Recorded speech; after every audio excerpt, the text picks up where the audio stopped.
To convert Base44 app to an offline app, you need to package it as a native mobile app using a service like app, my web, or median.co, or by downloading the source code and manually modifying it to work locally, right? If you want to know how to download the source code, just go ahead inside your app, hit the terminal like icon, and export the project as a zip file. But most likely you will have to pay for, they usually hide behind like a paywall. So for a truly offline experience, you will need to edit the source code or to remove or replace any online dependencies, such as API calls with local data storage methods.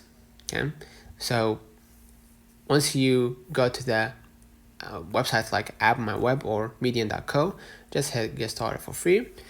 If you're a first-time user, just enter the app name, the link, and everything. And before you do that, make sure you publish, of course, the app, right? Make sure your app is in the public eye. So websites like, or third-party sites like app my web can test your app on Android and iPhone. Okay, so you can see right here, if you switch to an Android and run a preview, you're gonna see how your app would look like if you are an Android user. Okay, so let me know in the comments if this video helped you. Don't forget to like and subscribe, and don't forget to save changes for future updates. Okay, see you in the next one.